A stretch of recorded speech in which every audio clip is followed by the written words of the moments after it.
युग मुंह बनाते हुए पूछता है, ये काली शक्ति का निशान क्या होता है?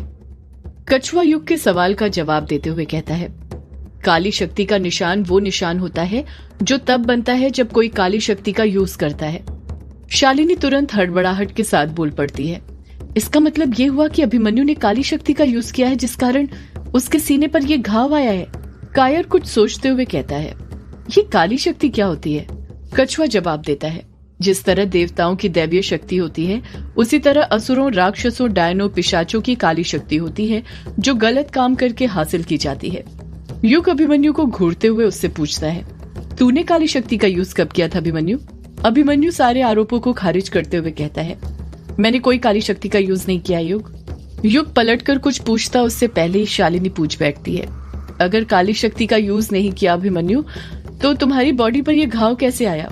अभिमन्यु अपनी नजरें चुराते हुए कहता है, मुझे नहीं पता शालिनी कि यह घाव मेरी बॉडी पर कैसे आया। युग पूछता है, तुझे नहीं पता? ये कैसा जवाब है? अभिमन्यु, तेरे शरीर पर इतना बड़ा घाव है जो कि दिन ब दिन बढ़ते जा रहा है और इसमें से अजीब सी बू आ रही है, और तुझे ही नहीं पता कि यह घाव तुझे कब लगा? अभिमन्यु अपनी बात पर अडिग रहते हुए कहता है, हाँ मुझे नहीं पता। युग और अभिमन्यु आपस में बातें ही कर रहे थे कि तभी कायर को कुछ याद आता है और वो हड़बड़ाहट के साथ उन दोनों के बीच में बोल पड़ता है, 2 मिनट, कहीं ये वही घाव तो नहीं अभिमन्यु जो 3-4 दिन पहले लगा था कालाझाड़ी जंगल में? अभिमन्यु खामोश ही रहता है। युग तुरंत कायर से पूछता है, तू किस दिन की बात कर रहा है कायर? कायर जवाब देता है, यही कुछ 3 या 4 दिन पहले की बात है। अभिमन्यु सुबह सुबह कहीं से आ रहा था और काफी थका और कमजोर लग रहा था। कपड़ों पर भी मिट्टी लगी हुई थी। इसने जो सफेद शर्ट पहनी थी उस पर खून के कुछ धब्बे थे। जब मैंने पूछा ये कैसे निशान है, तो इसने कहा था कि कालाझाड़ी जंगल में गिर गया था, उसी वजह से इसे सीने में लग गई थी। शर्ट की बटनें टूट गई थी, जिस वजह से मुझे इसके सीने की चोट दिखाई दे रही थी, पर वो चोट पहले काफी छोटी थी, अब तो ये बहुत बड़ी हो गई है। युग कायर की बात को गौर से सुनते हुए कहता है, 3-4 दिन पहले? 4 दिन पहले तो अमावस्या थी ना? और अभिमन्यु, तू अमावस्या की रात भर गायब था। मैंने तुझे कई कॉल किए थे पर तूने कॉल नहीं उठाया था, और फिर तेरा मोबाइल बंद बताने लग गया। इसका मतलब तूने अमावस्या की रात को काली शक्ति का यूज किया था। अभिमन्यु चिढ़ते हुए कहता है, मैंने कोई काली शक्ति का यूज नहीं किया है, समझा तू? युग पलट कर पूछता है, तो फिर तू अमावस्या की रात कहाँ पर गया था? अभिमन्यु खामोश रहता है, कुछ जवाब नहीं देता है।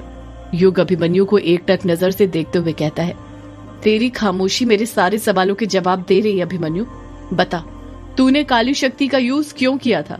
अभिमन्यु भी अपनी बात पर अडिग रहते हुए कहता है, मैंने कहा ना युग तुझसे, मैंने कोई काली शक्ति का यूज नहीं किया है, समझा तू?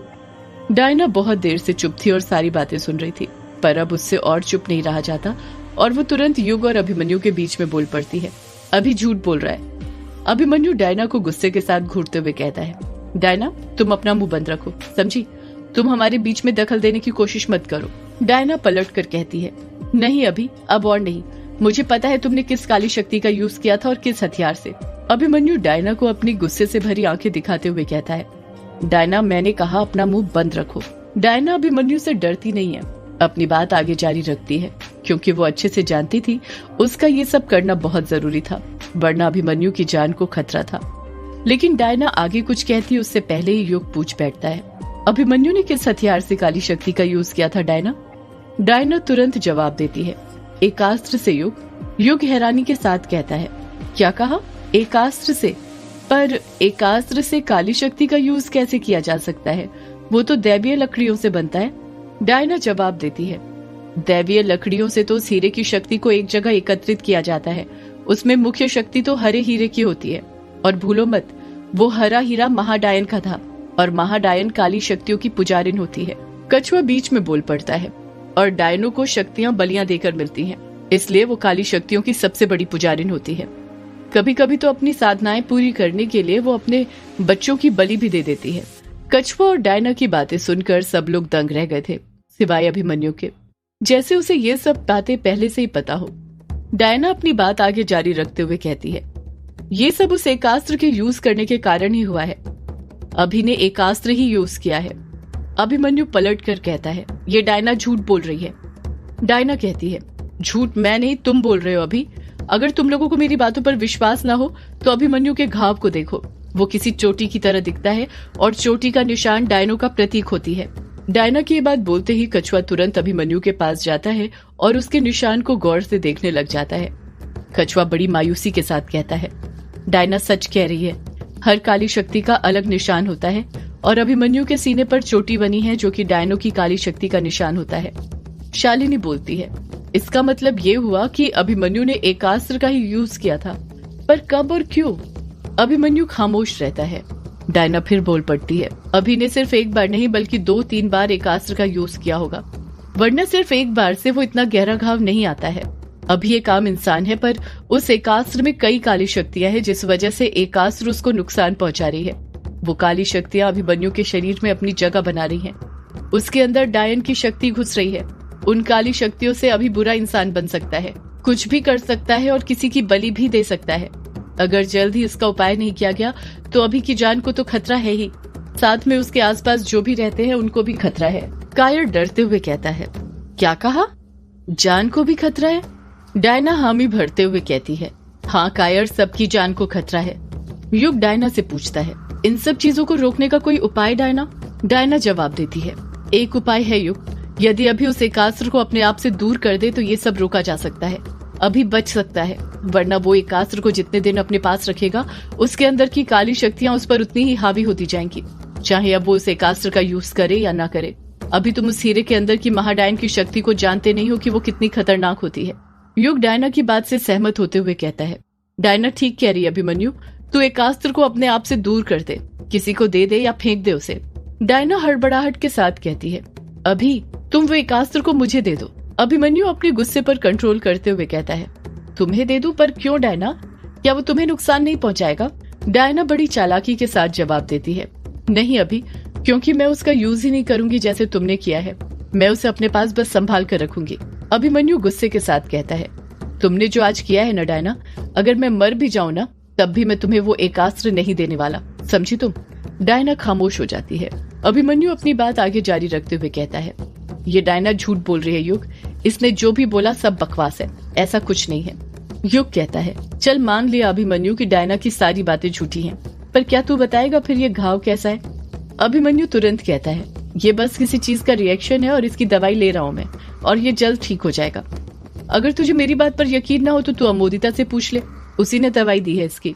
युग कहता है, चल ठीक है, ये बात भी मान ली तेरी, फिर तू ये बताएगा कि तू अमावस्या वाली रात कहाँ गया था और क्यों? अभिमन्यु हकलाते हुए कहता है, वो मैं। इतना कहकर अभिमन्यु खुद चुप हो जाता है। युग नर्म लहजे के साथ कहता है, बस अभिमन्यु, और कितना झूठ बोलेगा? क्या छुपा रहा है तू हमसे और क्यों? अभिमन्यु कहता है, मैं कुछ नहीं छुपा रहा हूँ युग। युग कहता है, नहीं तू छुपा रहा है अभिमन्यु, और कुछ नहीं बल्कि बहुत कुछ छुपा रहा है। अभिमन्यु सबका ध्यान भटकाने के लिए अपना चालाक दिमाग दौड़ाते हुए बात को घुमाते हुए कहता है, छुपा मैं नहीं रहा हूँ युग, छुपा तो तेरे अपने रहे हैं तुझसे, तेरे बड़े पापा यानी कि दिलीप अंकल कई बातें छुपा रहे हैं तुझसे। युग चिढ़ते हुए कहता है, अब इसमें बड़े पापा कहाँ से बीच में आ गए? तू बात घुमा मत अभिमन्यु। अभिमन्यु अपनी बात पर अडिग रहते हुए कहता है, मैं बातें नहीं घुमा रहा हूँ युग, बल्कि सच कह रहा हूँ, तेरे बड़े पापा बहुत कुछ छुपा रहे हैं तुझसे। युग गुस्से के साथ कहता है, देख अभिमन्यु, माना कि मेरे बड़े पापा की और मेरी बनती नहीं है, इसका मतलब ये नहीं कि तू इस बात का फायदा उठाए। एक तो उन्होंने हमें यहाँ पर रहने दिया और उल्टा तू उन्हें ही दोष दे रहा है। अभिमन्यु तुरंत पलट कर कहता है, युग में कोई फायदा नहीं उठा रहा हूँ, और रही बात यहाँ पर रहने की तो भूल मत, 9 दिन पहले जब हम यहाँ पर आए थे तो क्या हुआ था? तेरे बड़े पापा तो चाहते ही नहीं थे कि हम यहाँ पर रुके, वो तो तेरी बड़ी मम्मी जानकी आंटी अपनी जिद पर अड़ी रही और उन्होंने किसी तरह उन्हें मना लिया। उनकी वजह से हम इस हवेली में रह पा रहे हैं, तेरे बड़े पापा की वजह से नहीं, समझा? जैसे ही अभिमन्यु ये बात बोलता है युग खामोश हो जाता है। वो ये बात अच्छे से जानता था कि अभिमन्यु जो भी बोल रहा था एकदम सही बोल रहा था। वो हवेली में जानकी की वजह से रुक पा रहे हैं, दिलीप की नहीं। देखते ही देखते युग की आंखों के सामने वो पल गुजरने लग जाते हैं जब वो 9 दिन पहले अपने दोस्तों के साथ ग्रेवयार्ड कोठी से अपनी जान बचाकर हवेली आया था। रात का वक्त था और हवेली के बाहर सन्नाटा छाया हुआ था। एक गहरी खामोशी ने हवेली को घेर कर रखा हुआ था। तभी वहाँ पर एक जिप्सी आकर रुक जाती है। जिप्सी के अंदर ही सब लोग बैठे हुए थे। सब लोग हड़बड़ाहट के साथ जिप्सी से नीचे उतरने लग जाते हैं। अभिमन्यु डायना को अपनी बाहों में पकड़ता है और जिप्सी से नीचे उतरने लग जाता है। जैसे जैसे जो उतरते जा रहा था सीधे हवेली के अंदर घुसते जा रहा था। सब लोग उतर चुके थे सिवाय शालिनी के। वो अभी तक जिप्सी के अंदर ही बैठी हुई थी। युग शालिनी से कहता है, शालिनी क्या कर रही हो? तुम बैठी क्या हो? उठो जल्दी और अंदर चलो। शालिनी बड़बड़ाती है, माँ। युग जी माँ। युग चिढ़ते हुए कहता है, ये क्या शालिनी, तुमने माँ लगा रखा है, रास्ते भर तुम यही रट लगाती आ रही हो। शालिनी खामोश हो जाती है, पलटकर कुछ नहीं कहती है। युग कहता है, तुम ठीक तो हो न शालिनी? शालिनी फिर कुछ जवाब नहीं देती है। वो खोई हुई लग रही थी, जैसे वो कुछ सोच रही हो। युग अपना हाथ आगे बढ़ाते हुए कहता है, अंदर चलो शालिनी। शालिनी युग का हाथ पकड़ती है और उसके साथ अंदर जाने लग जाती है।